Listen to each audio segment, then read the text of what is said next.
ಪಿತನ ಮತ್ತು ಸುತನ ಮತ್ತು ಪವಿತ್ರಾತ್ಮನ ನಾಮದಲ್ಲಿ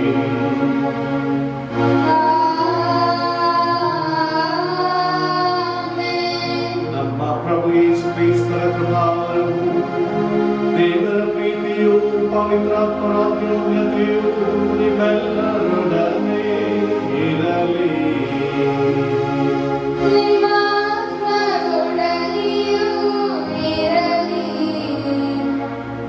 ಪ್ರಿಯ ಸಹೋದರ ಸಹೋದರಿಯರೇ, ಮಕ್ಕಳೇ, ಹಿರಿಯರೇ, ಕುಟುಂಬದಲ್ಲಿರುವಂತಹ ಎಲ್ಲರಿಗೂ ಈ ಒಂದು ಪೂಜಾರ್ಪಣೆಗೆ ನಾನು ಹೃತ್ಪೂರ್ವಕವಾಗಿ ಸ್ವಾಗತಿಸ್ತೇನೆ. ಇಂದು ಮೇ ತಿಂಗಳ 9ನೇ ತಾರೀಕು. ಈ ದಿನ ನಾವು ನಮ್ಮ ಮೈಸೂರು ಧರ್ಮಕ್ಷೇತ್ರದಲ್ಲಿ ಒಬ್ಬ ವಿಶೇಷ ವ್ಯಕ್ತಿಯನ್ನ ನಾವು ಸ್ಮರಿಸುತ್ತೇವೆ.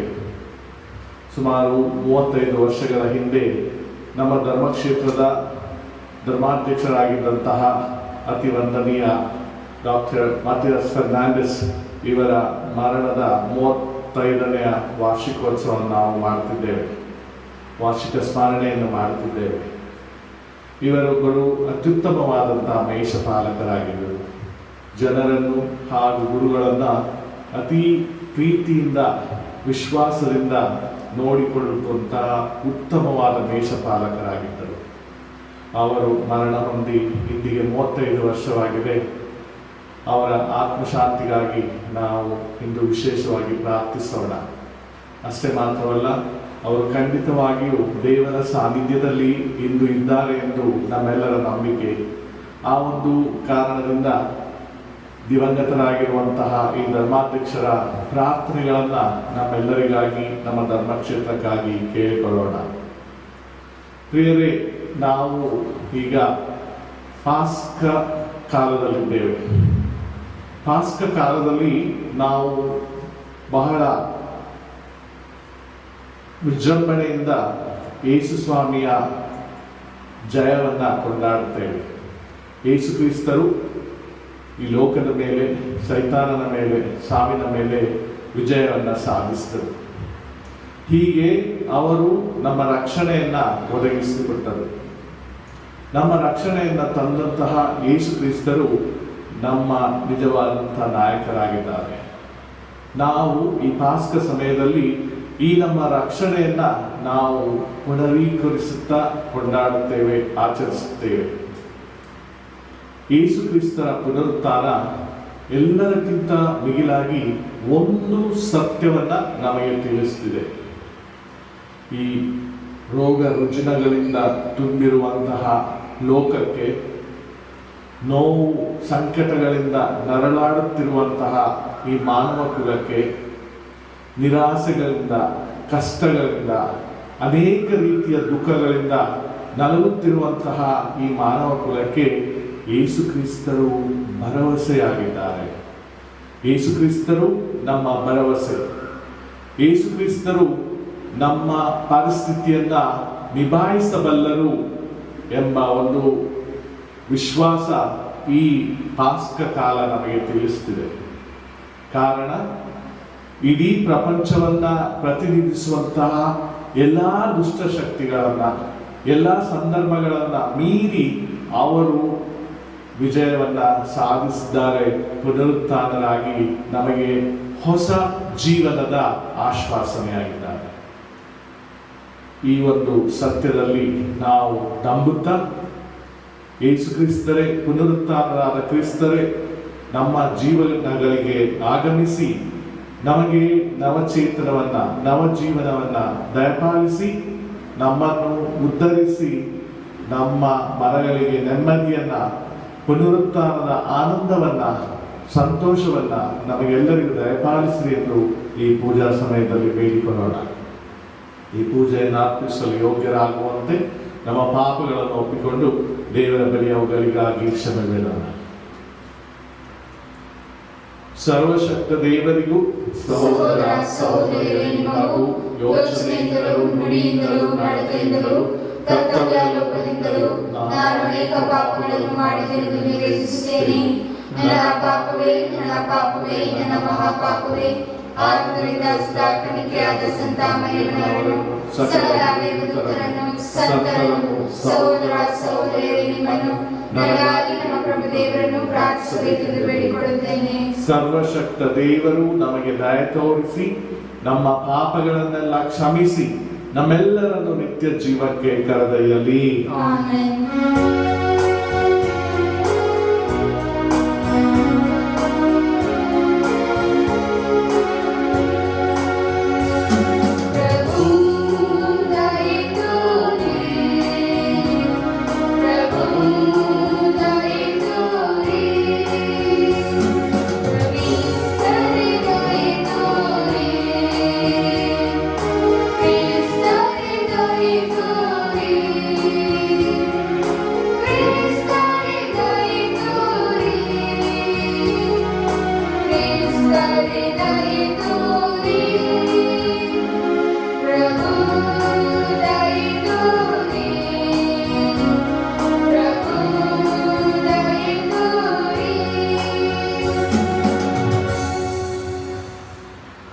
ಪ್ರಾರ್ಥಿಸೋಣ. ದೇವರೇ, ಪಾಸ್ಕ ಮಹೋತ್ಸವದ ಆಚರಣೆಯಲ್ಲಿ ಸ್ವರ್ಗೀಯ ಗುಣಪಡಿಸುವ ಸಿದ್ಧ ಔಷಧಿಯ ಮೂಲಕ ಸ್ವಸ್ಥತೆಯನ್ನು ದಯೆಯಿಂದ ವಿಶ್ವಕ್ಕೆ ನೀಡುತ್ತೀರಿ. ನಿಮ್ಮ ಧರ್ಮ ಸಭೆಯ ಮೇಲೆ ಔದಾರ್ಯವನ್ನು ತೋರಿರಿ. ಹೀಗೆ ನಮ್ಮ ಪ್ರಸ್ತುತ ಆಚರಣೆಯು ನಮಗೆ ನಿತ್ಯ ಜೀವವನ್ನು ಪಡೆಯಲು ನೆರವಾಗಲಿ. ನಿಮ್ಮೊಂದಿಗೆ ಪವಿತ್ರಾತ್ಮರ ಐಕ್ಯದಲ್ಲಿ ದೇವರಾಗಿ ಯುಗ ಯುಗಾಂತರಕ್ಕೂ ಜೀವಿಸಿ ಆಳುವ ನಮ್ಮ ಪ್ರಭು ನಿಮ್ಮ ಪುತ್ರರೂ ಆಗಿರುವ ಯೇಸು ಕ್ರಿಸ್ತರ ಮುಖಾಂತರ ನಿಮ್ಮನ್ನು ಪ್ರಾರ್ಥಿಸುತ್ತೇವೆ.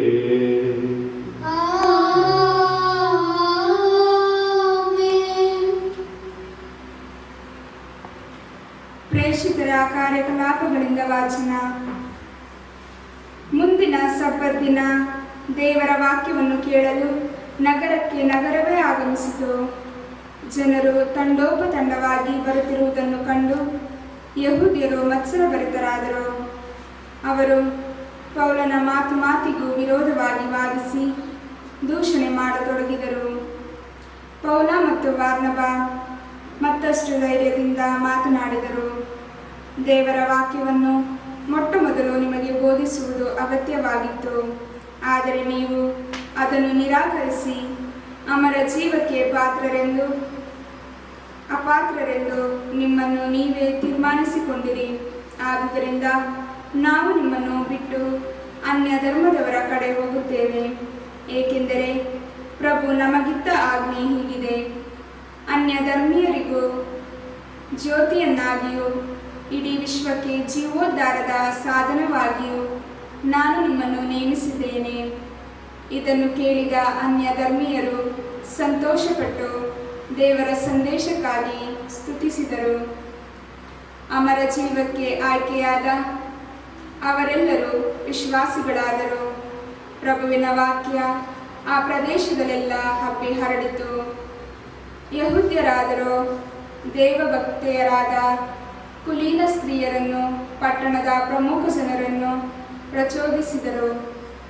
ಪೌಲ ಮತ್ತು ಬಾರ್ನಬರನ್ನು ಹಿಂಸಿಸುವಂತೆ ಹುರಿದುಂಬಿಸಿ ಅವರನ್ನು ಆ ಪ್ರದೇಶದಿಂದ ಹೊರಗಟ್ಟಿಸಿದರು.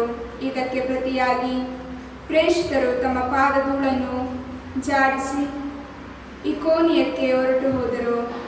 ಭಕ್ತ ವಿಶ್ವಾಸಿಗಳಾದರೂ ಪರಮಾನಂದ ಪಟ್ಟರು, ಪವಿತ್ರಾತ್ಮಭರಿತರಾದರು. ಪ್ರಭುವಿನ ವಾಕ್ಯ. ದೇವರಿಗೆ ಕೃತಜ್ಞತೆ ಸಲ್ಲಲಿ. ಕೀರ್ತನೆ ಶ್ಲೋಕ. ಕಂಡು ಬಂದಿತು ಜಗದ ಎಲ್ಲೆಲ್ಲಿಗೆ ನಮ್ಮ ದೇವ ಸಾಧಿಸಿದ ಜಯಗಳಿಗೆ. ಕಂಡು ಬಂದಿತು ಜಗದ ಎಲ್ಲೆಲ್ಲಿಗೆ ನಮ್ಮ ದೇವ ಸಾಧಿಸಿದ ಜಯಗಳಿಗೆ. ಹಾಡಿರಿ ಪ್ರಭುವಿಗೆ ಹೊಸ ಗೀತೆಯೊಂದನ್ನು. ಎಸಗಿಹನಾತನು ಪವಾಡ ಕಾರ್ಯಗಳನ್ನು ಗಳಿಸಿತಾತನ ಬಲಕೈ ಪವಿತ್ರ ತೋಳು ಗೆಲುವನ್ನು ಪ್ರಕಟಿಸಿಹನ ಪ್ರಭು ತನ್ನ ಮುಕ್ತಿ ವಿಧಾನವನ್ನು. ಶ್ಲೋಕ. ಕಂಡು ಬಂದಿತು ಜಗದ ಎಲ್ಲೆಲ್ಲಿಗೆ ನಮ್ಮ ದೇವ ಸಾಧಿಸಿದ ಜಯಗಳಿಗೆ. ರಾಷ್ಟ್ರಗಳಿಗೆ ತೋರಿಸಿಹನು ಜೀವೋದ್ಧಾರಕ ಶಕ್ತಿಯನ್ನು, ಸ್ಮರಿಸಿಕೊಂಡನ ಪ್ರಭು ತನ್ನ ಪ್ರೀತಿಯನ್ನು, ಇಸ್ರಾಯೇಲ್ ಕುಲದ ಬಗ್ಗೆ ತನ್ನ ಸತ್ಯತೆಯನ್ನು. ಶ್ಲೋಕ. ಕಂಡು ಬಂದಿತು ಜಗದ ಎಲ್ಲೆಲ್ಲಿಗೆ ನಮ್ಮ ದೇವ ಸಾಧಿಸಿದ ಜಯಗಳಿಗೆ. ಕಂಡು ಬಂದಿತು ಜಗದ ಎಲ್ಲೆಲ್ಲಿಗೆ ನಮ್ಮ ದೇವ ಸಾಧಿಸಿದ ಜಯಗಳಿಗೆ. ಭೂನಿವಾಸಿಗಳೇ ಮಾಡಿರಿ ಜಯಕಾರ ಪ್ರಭುವಿಗೆ, ಮುದದಿ ಹಾಡಿರಿ ಮಾಡಿರಿ ಸುಮಧುರ ಭಜನೆ. ಶ್ಲೋಕ. ಕಂಡು ಬಂದಿತು ಜಗದ ಎಲ್ಲೆಲ್ಲಿಗೆ ನಮ್ಮ ದೇವ ಸಾಧಿಸಿದ ಜಯಗಳಿಗೆ. ಘೋಷಣೆ.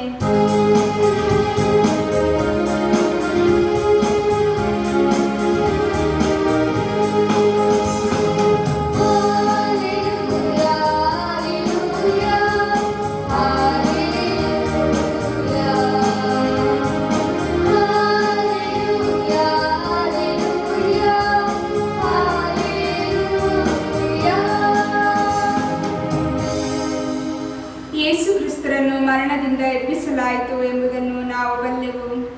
ಆದುದರಿಂದ ಅವರು ಇನ್ನು ಎಂದಿಗೂ ಸಾಯುವುದಿಲ್ಲ, ಸಾವಿಗೆ ಅವರ ಮೇಲೆ ಯಾವ ಅಧಿಕಾರವೂ ಇಲ್ಲ.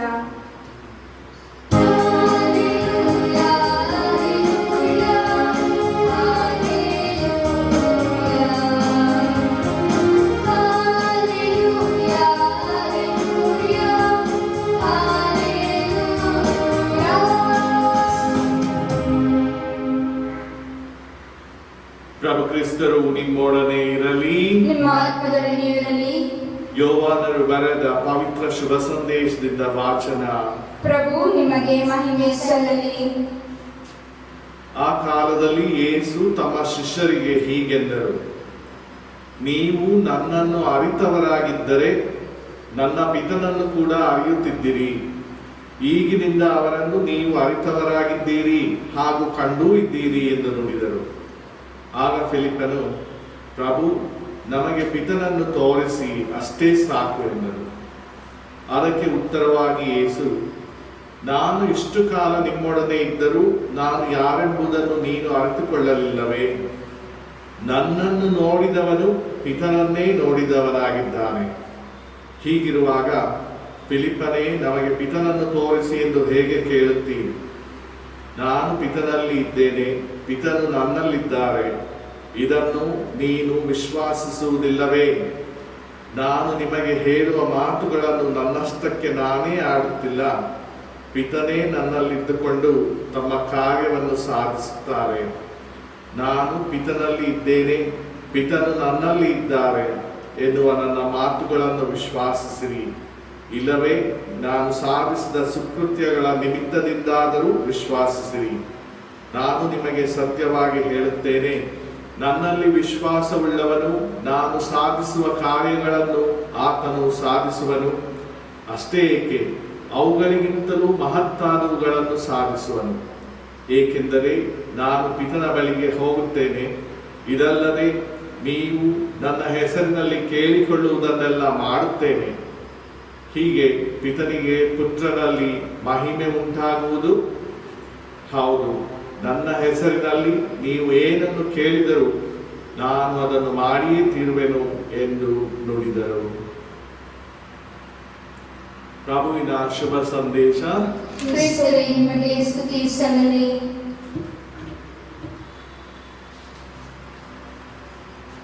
ಪ್ರಭು ಕ್ರಿಸ್ತರಲ್ಲಿ ಪ್ರಿಯ ಸಹೋದರ ಸಹೋದರಿಯರೇ, ನಾವು ಈಗಷ್ಟೇ ಕೇಳಿದ ಯೋವಾನರ ಶುಭ ಸಂದೇಶ ಬಹಳ ವಿಭಿನ್ನವಾದದ್ದು. ಬೇರೆ ಮೂವರು ಶುಭ ಸಂದೇಶಕಾರರಿಗಿಂತ, ಅವರು ಬರೆದಿರುವಂತಹ ಶುಭ ಸಂದೇಶಕ್ಕಿಂತ ಇವರ ಶುಭ ಸಂದೇಶ ಬಹಳ ವಿಭಿನ್ನವಾಗಿದೆ. ಉದಾಹರಣೆಗೆ, ಯೇಸುವಿನ ಈ ಪಾಡನ್ನು ವಿವರಿಸುವ ಈ ಒಂದು ವಿಷಯದಲ್ಲಿ ನೋಡುವುದಾದರೆ, ಬೇರೆ ಮೂರು ಶುಭ ಸಂದೇಶಕಾರರು ಯೇಸುವಿನ ಈ ಪಾಡನ್ನು, ಅವರು ಅನುಭವಿಸಿದಂತಹ ಕಷ್ಟವನ್ನ, ಮರಣವನ್ನ ಒಂದೇ ಲೈನ್ನಲ್ಲಿ ಸರಳವಾಗಿ ಎಲ್ಲೂ ಬಿಡದೆ ಮುಗಿಸಿಬಿಡ್ತಾರೆ, ಈ ವಿವರಣೆಯನ್ನು ನೀಡುತ್ತಾರೆ. ಆದರೆ ಯೋಹಾನರ ಶುಭ ಸಂದೇಶದಲ್ಲಿ ಯೇಸುವಿನ ಪಾದ ಸ್ನಾನದ ನಂತರ ಒಂದು 3-4 ಅಧ್ಯಾಯಗಳು ಬೇರೆ ವಿಷಯಕ್ಕೆ ಹೋಗುತ್ತವೆ, ಅವರ ಮರಣಕ್ಕೆ ಮುಂಚೆ. ಈ ಒಂದು 4 ಅಧ್ಯಾಯಗಳಲ್ಲಿ ಯೇಸು ಕ್ರಿಸ್ತರು ಅನೇಕ ಸತ್ಯಗಳನ್ನ, ವಿಷಯಗಳನ್ನ ನಮಗೆ ತಿಳಿಸುವವರಾಗಿದ್ದಾರೆ. ಅದು ತಮ್ಮ ಮತ್ತು ತಂದೆಯ ನಡುವೆ, ಪಿತದೇವರ ನಡುವೆ ಇದ್ದಂತಹ ಸಂಬಂಧವಾಗಬಹುದು, ತಮ್ಮ ಹಾಗೂ ಪಿತದೇವರ ಮತ್ತು ಪವಿತ್ರಾತ್ಮರ ವಿಷಯವಾಗಬಹುದು, ತಮ್ಮ ಅನುಯಾಯಿಗಳಿಗೆ, ಪ್ರೇಷಿತರಿಗಾಗಿ ಮಾಡುವಂಥ ವಿಶೇಷ ಪ್ರಾರ್ಥನೆಯಾಗಬಹುದು, ಮತ್ತು ಲೋಕದಲ್ಲಿ ಬರುವಂತಹ ತನ್ನ ಅನುಯಾಯಿಗಳಿಗೆ ಬರುವಂತಹ ಕಷ್ಟಗಳ ಬಗ್ಗೆ ಆಗಬಹುದು. ಹೀಗೆ ಅನೇಕ ವಿಷಯಗಳನ್ನ ಈ ಪಾದ ಸ್ನಾನದ ನಂತರ ಬರುವಂತಹ ಅಧ್ಯಾಯಗಳಲ್ಲಿ ಅವರು ತಿಳಿಸಿ, ನಂತರ ಅವರ ಈ ಗೆತ್ಸಮನಿ ತೋಟಕ್ಕೆ ಹೋಗುವುದನ್ನು ನಾವು ನೋಡ್ತೇವೆ.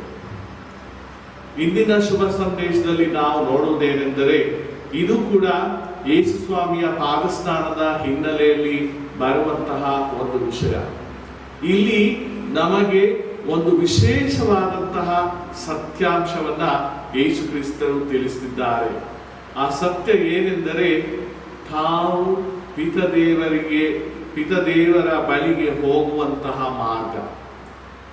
ಯೇಸು ಕ್ರಿಸ್ತರು ಪಿತದೇವರ ಬಳಿಗೆ ಸಾಗಲು ಇರುವಂತಹ ನಮಗೆ ಏಕೈಕ ಮಾರ್ಗ ಎಂಬ ಸತ್ಯವನ್ನ ನಮಗೂ ಅವರ ಶಿಷ್ಯರಿಗೂ ಈ ಒಂದು ಅಧ್ಯಾಯದಲ್ಲಿ ನಮಗೆ ತಿಳಿಸುತ್ತಿದ್ದಾರೆ. ಥಾಮನು, ಅಪೊಸ್ತಲರಾಗಿದ್ದಂಥ ಥೋಮಾಸರು ಯೇಸುವಿನಲ್ಲಿ ಕೇಳುವಂತಹದ್ದು, ಸ್ವಾಮಿ, ನೀವು ಎಲ್ಲಿಗೆ ಹೋಗ್ತೀರಾ ಅಂತ ನಮಗೆ ಗೊತ್ತಿಲ್ಲ, ನೀವು ಎಲ್ಲಿಗೆ ಹೋಗ್ತೀರಾ ಅನ್ನೋದೇ ನಮಗೆ ಗೊತ್ತಿಲ್ಲದಲೇ ಇರುವಾಗ ನಿಮ್ಮ ಮಾರ್ಗ ನಮಗೆ ಹೇಗೆ ಗೊತ್ತಿದೆ ಅಂತ ಕೇಳುವಾಗ ಯೇಸು ಕ್ರಿಸ್ತರು ಹೇಳ್ತಾರೆ, ನಾನೇ ಮಾರ್ಗ, ನಾನೇ ಸತ್ಯ, ನಾನೇ ಜೀವ ಎಂದು. ನನ್ನನ್ನು ಅರಿತಿರುವವರು ಪಿತನನ್ನು ಅರಿತಿರುವರು ಎಂದು ಒಂದು.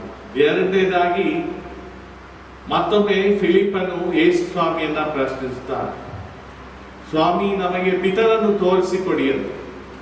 ಆಗ ಯೇಸು ಕ್ರಿಸ್ತರು ಹೇಳುವುದು, ನನ್ನೊಡನೆ ನೀವಿದ್ದೀರಿ, ನೀವು ನನ್ನನ್ನು ನೋಡುತ್ತಿದ್ದೀರಿ, ಆದರೂ ಪಿತನನ್ನು ತೋರಿಸಿ ಅಂತ ಕೇಳ್ತಾ ಇದ್ದೀರಲ್ಲ, ಹೇಗೆ? ಆಗ ಫಿಲಿಪ್ಪನಿಗೆ ಯೇಸು ಕ್ರಿಸ್ತರು ಹೇಳುವುದು, ನನ್ನನ್ನು ನೋಡಿರುವವರು ಪಿತನನ್ನು ನೋಡಿರುತ್ತಾರೆ. ಇಲ್ಲಿ ನಮಗೆ 2 ವಿಷಯಗಳು ತಿಳಿಯುತ್ತವೆ. ಒಂದು, ಯಾರು ಯೇಸು ಕ್ರಿಸ್ತರನ್ನು ಅರಿತಿರುತ್ತಾರೋ ಅವರು ಪಿತರನ್ನು ಸಹ ಅರಿತಿರುತ್ತಾರೆ. ಯಾರು ಯೇಸು ಕ್ರಿಸ್ತರನ್ನು ನೋಡಿರುತ್ತಾರೋ ಅವರು ಪಿತನನ್ನು ನೋಡಿರುತ್ತಾರೆ. ಯಾಕೆ ಪಿತನನ್ನು ಅರಿಯಬೇಕು? ಯಾಕೆ ಪಿತನನ್ನು ನೋಡಬೇಕು? ಪ್ರಿಯರೇ, ನಮ್ಮ ಇಡೀ ರಕ್ಷಣಾ ಕಾರ್ಯವನ್ನ ಮಾಡಿದಂಥವರು, ನಿಯೋಜಿಸಿದಂಥವರು ಸರ್ವಶಕ್ತ ಪಿತದೇವರು. ಪಿತದೇವರ ಆಜ್ಞೆಯಂತೆ ಯೇಸು ಕ್ರಿಸ್ತರು ಮಾನವರಾಗಿ ಈ ಲೋಕಕ್ಕೆ ಬಂದದ್ದು. ಪಿತದೇವರ ಆಜ್ಞೆಯಂತೆ ಅವರ ಚಿತ್ತಕ್ಕನುಸಾರವಾಗಿ ಯೇಸುವಿನ ಈ ಭೂಲೋಕದ ಜೀವನ ಪ್ರತಿಯೊಂದು ಗಳಿಗೆಯಲ್ಲೂ ನಡೆಯುತ್ತಿತ್ತು. ಅದನ್ನು ನಾವು ಶುಭ ಸಂದೇಶಗಳಲ್ಲಿ ಅನೇಕ ಸಲ ನಾವು ನೋಡುತ್ತೇವೆ. ಅವರ ಜನನದಿಂದ ಅವರ ಕೊನೆಯ ತನಕ ಎಲ್ಲವೂ ಪಿತನ ಚಿತ್ತಾನುಸಾರವಾಗಿರುವಂತೆ ನಾವು ನೋಡುತ್ತೇವೆ. ಹೀಗಿರುವಾಗ ನಮ್ಮ ರಕ್ಷಣೆಯ ಒಂದು ಕಡೆಯ ಒಂದು ತುದಿ ಏನಂತಂದ್ರೆ, ನಾವು ಯೇಸು ಕ್ರಿಸ್ತರ ಈ ಒಂದು ರಕ್ಷಣಾ ಕಾರ್ಯದಲ್ಲಿ ಭಾಗಿಯಾಗಿ ಪಿತದೇವರನ್ನ ಸೇರುವಂತಹದ್ದು. ಹೇಗೆ ಯೇಸು ಕ್ರಿಸ್ತರು ಮರಣ ಹೊಂದಿ ಪುನರುತ್ಥಾನರಾಗಿ ಮೋಕ್ಷಾರೋಹಣರಾಗಿ ಪಿತದೇವರ ಬಳಿ ಆಸೀನರಾಗಿದ್ದಾರೋ, ಅದೇ ರೀತಿಯಲ್ಲಿ ಯೇಸು ಕ್ರಿಸ್ತರನ್ನ ನಂಬಿರುವವರು, ಯೇಸು ಕ್ರಿಸ್ತರು ನಮ್ಮನ್ನು ಪ್ರೀತಿಸುವವರು, ನಾವೆಲ್ಲರೂ ಸಹ ಎಲ್ಲಿ ಯೇಸು ಕ್ರಿಸ್ತರು ನೆಲೆಸಿರುತ್ತಾರೋ, ಅಂದರೆ ಆ ಪಿತನ ಸಾನ್ನಿಧ್ಯದಲ್ಲಿ, ಅಲ್ಲಿಗೆ ಹೋಗುವುದು ನಮ್ಮ ಜೀವನಗಳ ಮುಕ್ತಿಯ ಕಾರ್ಯವಾಗಿದೆ. ಈ ಕಾರಣದಿಂದ ನಾವು ಹೇಗೆ ಪಿತನನ್ನ ಸೇರಬಹುದು ಎಂಬುದ ಒಂದು ರೀತಿಯಲ್ಲಿ ನಮಗೆ ಶುಭ ಸಂದೇಶ ತಿಳಿಸಿದೆ. ಯೇಸು ಕ್ರಿಸ್ತರನ್ನ ಅರಿಯುವುದು. ಯೇಸು ಕ್ರಿಸ್ತರನ್ನ ಅರಿಯುವುದು. ಒಬ್ಬ ವ್ಯಕ್ತಿಯನ್ನು ನಾವು ಅರಿಯುವುದು ಅಂತ ಅಂದ್ರೆ, ತಿಳಿದುಕೊಳ್ಳುವುದು ಅಂತ ಅಂದ್ರೆ, ಆ ವ್ಯಕ್ತಿಯ ಸ್ವಭಾವವನ್ನು ತಿಳಿದುಕೊಳ್ತೇವೆ, ಆ ವ್ಯಕ್ತಿಯ ಬಗ್ಗೆ ಹೆಚ್ಚು ಮಾಹಿತಿಯನ್ನ ಪಡೆಯುತ್ತೇವೆ. ಹೀಗಿರುವಾಗ ಯೇಸು ಕ್ರಿಸ್ತರನ್ನು ನಾವು ಅರಿಯುತ್ತೇವೆ ಎಂದರೆ, ಅರಿಯಬೇಕು ಎಂಬ ಪ್ರಯತ್ನದಲ್ಲಿದ್ದರೆ ನಮಗೆ ಒಂದೇ ಒಂದು ಮಾರ್ಗ, ಯೇಸು ಸ್ವಾಮಿಯ ಆ ವಾಕ್ಯಗಳನ್ನ, ಯೇಸು ಸ್ವಾಮಿಯ ನುಡಿಗಳನ್ನ, ಶುಭ ಸಂದೇಶಗಳನ್ನ ಓದುವುದರ ಮುಖಾಂತರ.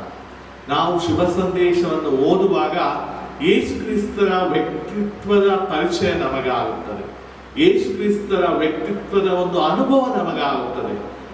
ಆ ಶುಭ ಸಂದೇಶದಲ್ಲಿ ಯೇಸು ಕ್ರಿಸ್ತರ ಕ್ರಿಯೆಗಳನ್ನು ನಾವು ನೋಡುವಾಗ, ಅವರು ಮಾಡುವಂತಹ ವಿಶೇಷ ಚಿಹ್ನೆಗಳನ್ನು ನಾವು ನೋಡುವಾಗ, ಅವರು ಮಾಡುವಂತಹ ವಿಶೇಷವಾದಂತಹ ಪವಾಡಗಳನ್ನು ನಾವು ನೋಡುವಾಗ, ಯೇಸು ಕ್ರಿಸ್ತರ ದೈವಿಕ ಶಕ್ತಿ, ಅವರಲ್ಲಿರುವಂತಹ ಆ ದೈವಿಕ ಗುಣಗಳು, ಅವರು ನಮಗೆ ತೋರಿಸುವಂತಹ ಆ ಕರುಣೆ, ಅನುಕಂಪ, ಮಾರುಕ, ಪ್ರೀತಿ, ನಮ್ಮ ಮೇಲಿರುವಂತಹ ಆಸಕ್ತಿ, ನಮ್ಮನ್ನು ಕ್ಷಮಿಸುವಂತಹ ಅವರ ಮನೋಭಾವನೆ, ಇವುಗಳೆಲ್ಲವನ್ನ ನಾವು ತಿಳಿಯುತ್ತೇವೆ.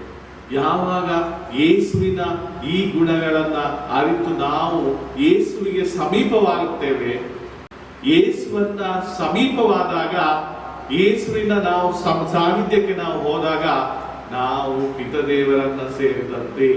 ಯಾಕೆಂದರೆ ಯೇಸು ಕ್ರಿಸ್ತರು, ಪಿತದೇವರು ಹೇಗೆ ಸೂರ್ಯ ಮತ್ತು ಅವನ ಕಾಂತಿ ಒಂದಾಗಿರುತ್ತದೋ ಹಾಗೆ ಪಿತದೇವರು ಯೇಸು ಕ್ರಿಸ್ತರು ಒಂದಾಗಿದ್ದಾರೆ. ಅದೇ ರೀತಿಯಲ್ಲಿ ಯೇಸುವನ್ನು ನೋಡುವುದು ಅಂದರೆ ಇದು ಕೇವಲ ಬಾಹ್ಯ ದೃಷ್ಟಿಯಲ್ಲ. ಯೇಸು ಸ್ವಾಮಿಯನ್ನ ನೋಡುವುದು ಎಂದರೆ ಆಂತರಿಕ ಕಣ್ಣಿನಿಂದ, ವಿಶ್ವಾಸದಲ್ಲಿ ನಾವು ನಮ್ಮ ಸುತ್ತಮುತ್ತಲಿನ ಪ್ರಪಂಚದಲ್ಲಿ, ನಮ್ಮ ನೆರೆಹೊರೆಯವರಲ್ಲಿ ಯೇಸು ಕ್ರಿಸ್ತರನ್ನ ನೋಡುವಂತ. ಯಾವಾಗ ನಮ್ಮ ನೆರೆಹೊರೆಯವರಲ್ಲಿ ನಾವು ಯೇಸು ಕ್ರಿಸ್ತರನ್ನು ಕಾಣುತ್ತೇವೆ, ಯಾವಾಗ ನಮ್ಮ ವಾತಾವರಣದಲ್ಲಿ, ಪರಿಸರದಲ್ಲಿ, ಪ್ರತಿಯೊಂದು ಘಟನೆಯಲ್ಲಿ ಯೇಸು ಸ್ವಾಮಿಯನ್ನ ನಾವು ನೋಡುತ್ತೇವೆ, ಆಗ ನಾವು ಬೇರೆಯವರಲ್ಲಿರುವಂತಹ ಆ ದೈವತ್ವವನ್ನ ನಾವು ಕಂಡಂತಾಗುತ್ತದೆ. ನಾವು ಸಹ ದೇವರ ಮಕ್ಕಳಾಗಲು ನಮಗೆ ಅನುಗುಣವಾಗುತ್ತದೆ ಇಂತಹ ಸಂದರ್ಭ. ಪ್ರಿಯರೇ, ಯೇಸು ಕ್ರಿಸ್ತರನ್ನ ಅರಿತುಕೊಳ್ಳೋಣ. ನಮ್ಮ ವಿಶ್ವಾಸದಲ್ಲಿ ಯೇಸು ಕ್ರಿಸ್ತರನ್ನ ಇತರರಲ್ಲಿ ನೋಡೋಣ. ಯಾವಾಗ ನಾವು ಯೇಸು ಕ್ರಿಸ್ತರನ್ನು ನೋಡುತ್ತೇವೆ, ಯಾವಾಗ ನಾವು ಯೇಸು ಕ್ರಿಸ್ತರನ್ನು ನಮ್ಮ ವಿಶ್ವಾಸದಲ್ಲಿ ನೋಡಿ ಸ್ವೀಕರಿಸುತ್ತೇವೆ ಇತರರನ್ನ, ಯಾವಾಗ ನಾವು ಯೇಸು ಕ್ರಿಸ್ತರ ಬಗ್ಗೆ ಈ ವೇದ ವಾಕ್ಯಗಳಲ್ಲಿ, ಶುಭ ಸಂದೇಶಗಳಲ್ಲಿ ಓದಿ ಅಭ್ಯಾಸ ಮಾಡಿ ಅದನ್ನು ತಿಳಿದುಕೊಳ್ಳುತ್ತೇವೆ, ಧ್ಯಾನ ಮಾಡಿ ತಿಳಿದುಕೊಳ್ಳುತ್ತೇವೆ, ಅಂತ ಸಮಯದಲ್ಲಿ ನಾವು ಪಿತದೇವರ ಬಳಿಗೆ ಹೋಗಲು ಸಾಧ್ಯವಾಗುತ್ತದೆ. ಯೇಸು ಕ್ರಿಸ್ತರು ನಮಗೆ ಆಶ್ವಾಸನೆ ಮಾಡಿದ್ದಾರೆ ಅದನ್ನು. ನಾನು ನನ್ನ ಪಿತನ ಬಳಿಗೆ ಹೋಗುತ್ತೇನೆ, ಅಲ್ಲಿ ವಿಶ್ರಮಿಸಲು ಬೇಕಾದಷ್ಟು ಕೊಠಡಿಗಳಿವೆ, ನಿಮಗೆ ಒಂದು ಸ್ಥಳವನ್ನು ತಯಾರು ಮಾಡಿ ನಾನು ಪುನಃ ಹಿಂದಿರುಗಿ ಬರುತ್ತೇನೆ ನಿಮ್ಮನ್ನು ಕೊಂಡೊಯ್ಯಲು ಎಂದು. ಪಿತದೇವರ ಬಳಿ ಇರುವಂತಹ ಸಾನ್ನಿಧ್ಯಕ್ಕೆ ನಮ್ಮನ್ನು ಕೊಂಡೊಯ್ಯಲು ಯೇಸು ಕ್ರಿಸ್ತರು ಬರುವಾಗ, ಅದಕ್ಕೆ ಮುನ್ನ ಯೇಸು ಕ್ರಿಸ್ತರನ್ನು ಅರಿತುಕೊಳ್ಳೋಣ, ಯೇಸು ಕ್ರಿಸ್ತರನ್ನು ನೋಡೋಣ. ಈ ಪ್ರಪಂಚದಲ್ಲಿ ಯೇಸು ಕ್ರಿಸ್ತರನ್ನ ನಾವು ವಿಶ್ವಾಸದಿಂದ ಬೋಧಿಸೋಣ.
ಸಹೋದರಿಯರೇ, ನನ್ನ ಮತ್ತು ನಿಮ್ಮ ಬಲಿಯು ಸರ್ವಶಕ್ತ ಪಿತನಾದ ದೇವರಿಗೆ ಅಂಗೀಕೃತವಾಗುವಂತೆ ಪ್ರಾರ್ಥಿಸಿರಿ. ಪ್ರಭು ತಮ್ಮ ನಾಮದ ಸ್ತುತಿ ಹಾಗೂ ಮಹಿಮೆಗಾಗಿಯೂ ನಮ್ಮ ಮತ್ತು ತಮ್ಮ ಇಡೀ ಪವಿತ್ರ ಧರ್ಮಸಭೆಯ ಒಳಿತಿಗಾಗಿಯೂ ಈ ಬಲಿಯನ್ನು ನಿಮ್ಮ ಕರಗಳಿಂದ ಸ್ವೀಕರಿಸಲಿ. ಪ್ರಭು ಈ ಕಾಣಿಕೆಗಳನ್ನು ದಯೆಯಿಂದ ಪಾವನಗೊಳಿಸಿರಿ. ಈ ಆಧ್ಯಾತ್ಮಿಕ ಬಲಿ ಅರ್ಪಣೆಗಳನ್ನು ಅಂಗೀಕರಿಸಿ ನಮ್ಮನ್ನೇ ನಿಮಗೆ ನಿತ್ಯ ಕಾಣಿಕೆಯನ್ನಾಗಿ ಮಾರ್ಪಡಿಸಿರಿ. ನಮ್ಮ ಪ್ರಭು ಕ್ರಿಸ್ತರ ಮುಖಾಂತರ ನಿಮ್ಮನ್ನು ಪ್ರಾರ್ಥಿಸುತ್ತೇವೆ.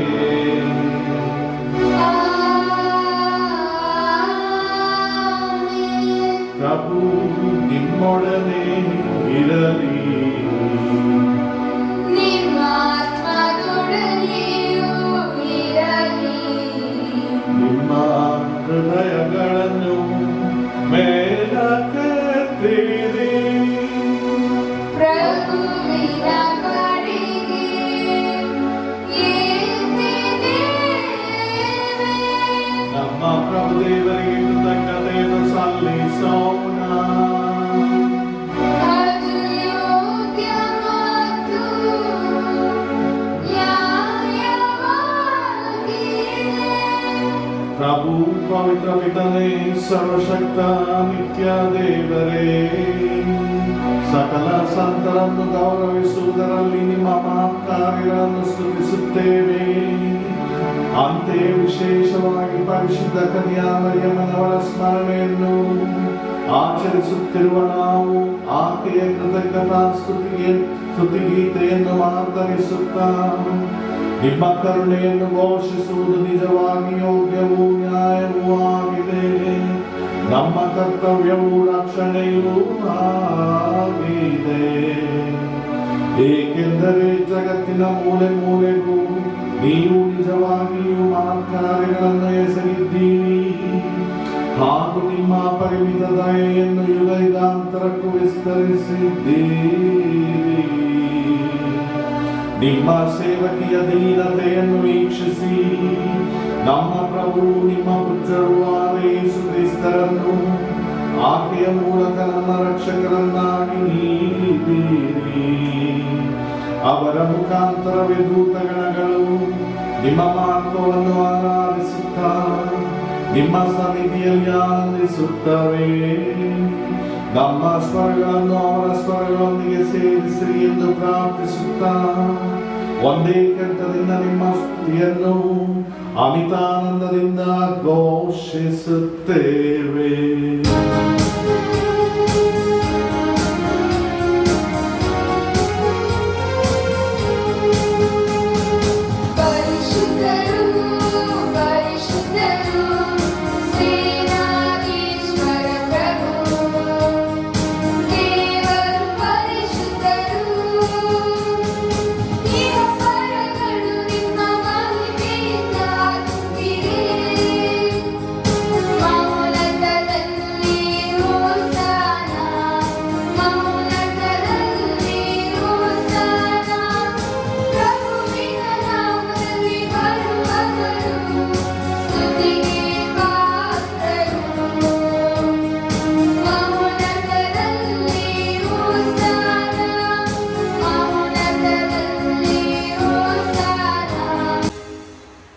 ಪ್ರಭು, ನೀವು ನಿಜವಾಗಿಯೂ ಪರಿಶುದ್ಧರು, ಸರ್ವ ಪರಿಶುದ್ಧತೆಯ ಬುಗ್ಗೆಯೂ ನೀವೇ.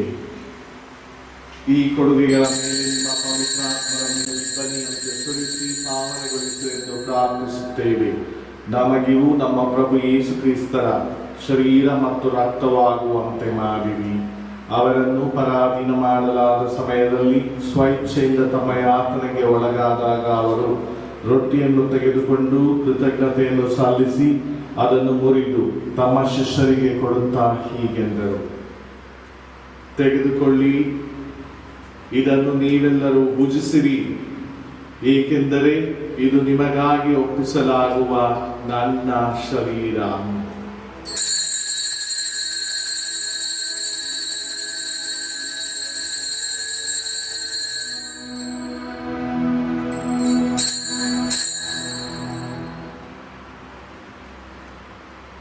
ಅಂತೆಯೇ ಭೋಜನದ ಅಂತ್ಯದಲ್ಲಿ ಅವರು ಪಾನಪಾತ್ರೆಯನ್ನು ತೆಗೆದುಕೊಂಡು ಮತ್ತೊಮ್ಮೆ ನಿಮಗೆ ಕೃತಜ್ಞತೆಯನ್ನು ಸಲ್ಲಿಸಿ ತಮ್ಮ ಶಿಷ್ಯರಿಗೆ ಕೊಡುತ್ತಾ ಹೀಗೆಂದರು, ತೆಗೆದುಕೊಳ್ಳಿ ಮತ್ತು ಇದರಿಂದ ನೀವೆಲ್ಲರೂ ಪಾನ ಮಾಡಿರಿ, ಏಕೆಂದರೆ ಇದು ಹೊಸ ಮತ್ತು ಅನಂತ ಒಡಂಬಡಿಕೆಯ ನನ್ನ ರಕ್ತದ ಪಾತ್ರೆ.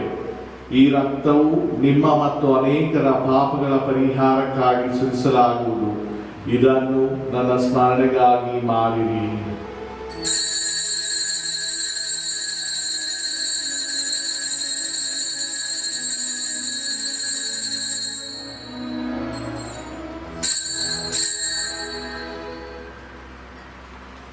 ವಿಶ್ವಾಸದ ರಹಸ್ಯ. ಪ್ರಭು ನಿಮ್ಮ ಮರಣವನ್ನು ಸಾರುತ್ತೇವೆ, ನೀವು ಮರಳಿ ಬರುವ ತನಕ ನಿಮ್ಮ ಪುನರುತ್ಥಾನವನ್ನು ನಿರೀಕ್ಷಿಸುತ್ತೇವೆ. ಆದುದರಿಂದ ಪ್ರಭು ನಿಮ್ಮ ಸಮ್ಮುಖದಲ್ಲಿ ನಿಂತು ಸೇವೆ ಸಲ್ಲಿಸಲು ನಮ್ಮನ್ನು ಯೋಗ್ಯರೆಂದು ಪರಿಗಣಿಸಿದ್ದಕ್ಕಾಗಿ ನಿಮಗೆ ಕೃತಜ್ಞತೆಯನ್ನು ಸಲ್ಲಿಸುತ್ತೇವೆ. ಕ್ರಿಸ್ತರ ಮರಣ ಮತ್ತು ಪುನರುತ್ಥಾನದ ಸ್ಮರಣೆಯನ್ನು ಆಚರಿಸುತ್ತಾ ಜೀವವೀವ ರೊಟ್ಟಿಯನ್ನು ರಕ್ಷಣೆಯನ್ನು ನೀಡುವ ಪಾತ್ರೆಯನ್ನು ನಿಮಗೆ ಅರ್ಪಿಸುತ್ತೇವೆ. ಕ್ರಿಸ್ತರ ಶರೀರ ಮತ್ತು ರಕ್ತದಲ್ಲಿ ಪಾಲ್ಗೊಳ್ಳುವ ನಮ್ಮನ್ನು ಪವಿತ್ರಾತ್ಮರು ಒಂದುಗೂಡಿಸಬೇಕೆಂದು ನಿಮ್ಮನ್ನು ವಿನಯದಿಂದ ಭಿನ್ನಯಿಸುತ್ತೇವೆ. ಪ್ರಭು ನಿಮ್ಮ ವಿಶ್ವವ್ಯಾಪಿ ಧರ್ಮಸಭೆಯನ್ನು ಸ್ಮರಿಸಿಕೊಳ್ಳಿರಿ. ನಮ್ಮ ವಿಶ್ವಗುರು ಫ್ರಾನ್ಸಿಸ್ ಅವರೊಂದಿಗೂ ನಮ್ಮ ಧರ್ಮಾಧ್ಯಕ್ಷ ವಿಲಿಯಂ ಅವರೊಂದಿಗೂ ಸಕಲ ಯಾಜಕರೊಂದಿಗೂ ಅದನ್ನು ಪ್ರೀತಿಯ ಪರಿಪೂರ್ಣತೆಯೆಡೆಗೆ ಮುನ್ನಡೆಸಿರಿ. ಪ್ರಭು ಪುನರುತ್ಥಾನದ ನಿರೀಕ್ಷೆಯಲ್ಲಿ ವಿಶ್ರಮಿಸುತ್ತಿರುವ ನಮ್ಮ ಸಹೋದರ ಸಹೋದರಿಯರನ್ನು ನಿಮ್ಮ ದಯೆಯಲ್ಲಿ ಮೃತರಾದ ಎಲ್ಲರನ್ನು ಸ್ಮರಿಸಿಕೊಳ್ಳಿರಿ. ಅವರನ್ನು ನಿಮ್ಮ ಸಮ್ಮುಖದ ಪ್ರಭೆಗೆ ಬರಮಾಡಿರಿ. ನಮ್ಮ ಮೇಲೂ ದಯ ತೋರಿರಿ. ದೇವಮಾತೆ ಪೂಜ್ಯ ಕನ್ಯಾಮರಿಯಮ್ಮನವರೊಂದಿಗೂ ಆಕೆಯ ಪತಿ ಸಂತ ಜೋಸೆಫರೊಂದಿಗೂ ಪುನೀತ ಪ್ರೇಷಿತರೊಂದಿಗೂ ಎಲ್ಲಾ ಕಾಲಗಳಲ್ಲಿ ನಿಮ್ಮ ಮೆಚ್ಚುಗೆಗೆ ಪಾತ್ರರಾದ ಸಕಲ ಸಂತರೊಂದಿಗೂ ನಾವು ನಿತ್ಯ ಜೀವದಲ್ಲಿ ಸಹಭಾಗಿಗಳಾಗಿ ನಿಮ್ಮನ್ನು ಸ್ತುತಿಸಿ ಮಹಿಮೆಪಡಿಸುವಂತೆ ನಿಮ್ಮ ಪುತ್ರ ಯೇಸು ಕ್ರಿಸ್ತರ ಮುಖಾಂತರ ಪ್ರಾರ್ಥಿಸುತ್ತೇವೆ. ಇವರ ಮುಖಾಂತರವೂ ಇವರೊಂದಿಗೂ ಸರ್ವಶಕ್ತ ತಂದೆಯಾದ ದೇವರೇ, ಪವಿತ್ರಾತ್ಮರ ಐಕ್ಯದಲ್ಲಿ ಸರ್ವಗೌರವವು ಮಹಿಮೆಯು ಯುಗಾಂತರಕ್ಕೂ ನಿಮಗೆ ಸಲ್ಲಲಿ.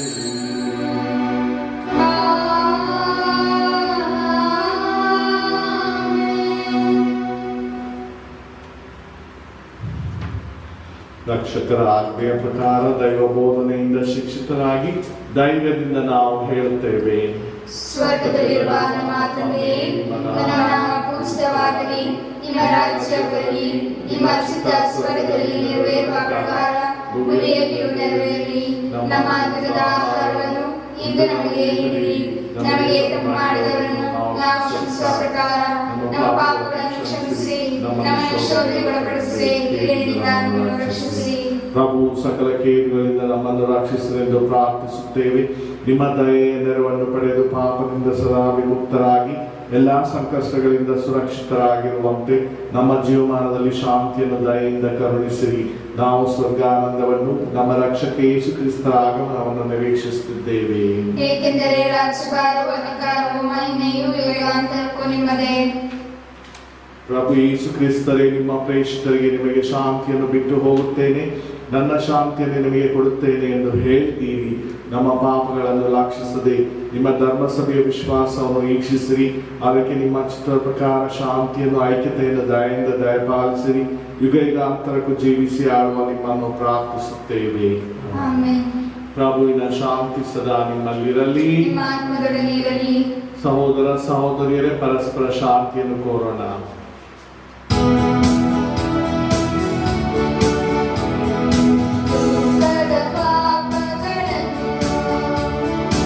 ಪರಿಹರಿಸುವ ದೇವರ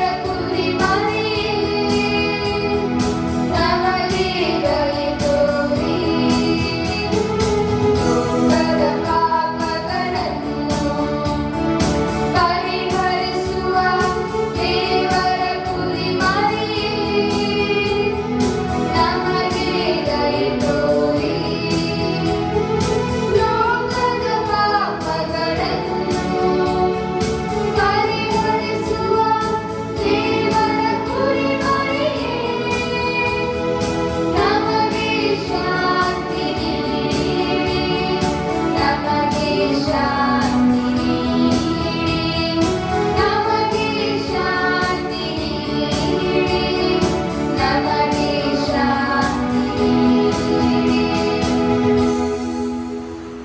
ಇಗೋ ದೇವರ ಕುರಿಮರಿ, ಇಗೋ ಇವರೇ ಲೋಕದ ಪಾಪಗಳನ್ನು ಪರಿಹರಿಸುವವರು. ಕುರಿಮರಿಯ ಭೋಜನಕ್ಕೆ ಆಹ್ವಾನಿತರು ಭಾಗ್ಯವಂತರು. ಪ್ರಭು ತಾವು ನನ್ನ ಮನೆಯನ್ನು ಪ್ರವೇಶಿಸಲು ನಾನು ಪಾತ್ರಳಲ್ಲ, ಆದರೆ ತಾವು ದೇವರ ಮಾತನ್ನು ನೀಡಿ ನನ್ನ ಆತ್ಮವು ಸ್ವಸ್ಥವಾಗುವುದು.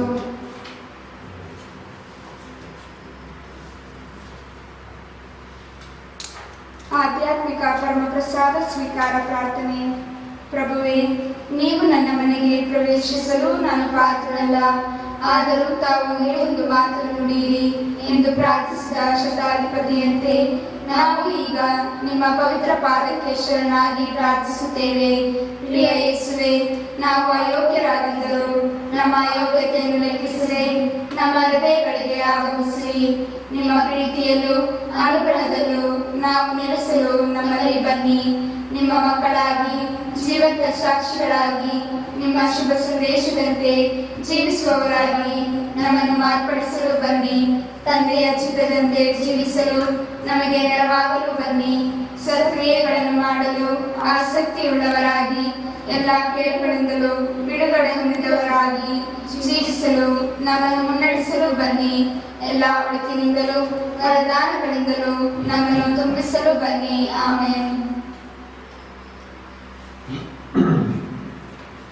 ಪ್ರಾರ್ಥಿಸೋಣ.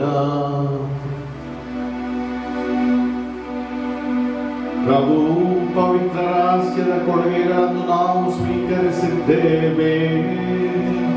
ನಿಮ್ಮ ಪುತ್ರರು ತಮ್ಮ ಸ್ಮರಣೆಗಾಗಿ ನಾವು ಆಜ್ಞಾಪಿಸಿದ ಇದು ನಮ್ಮಲ್ಲಿ ಪ್ರೀತಿಯನ್ನು ಹೆಚ್ಚಿಸಲಿ. ನಮ್ಮ ಪ್ರಭು ಕ್ರಿಸ್ತರ ಮುಖಾಂತರ ನಿಮ್ಮನ್ನು ಪ್ರಾರ್ಥಿಸುತ್ತೇವೆ.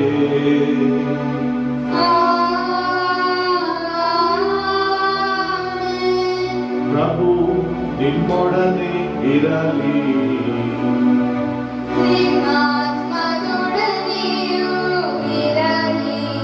ಸರ್ವಶಕ್ತ ದೇವರಾದ ಪಿತರ, ಸುತ ಮತ್ತು ಪವಿತ್ರಾತ್ಮರು ನಿಮ್ಮೆಲ್ಲರನ್ನು ಆಶೀರ್ವದಿಸಲಿ.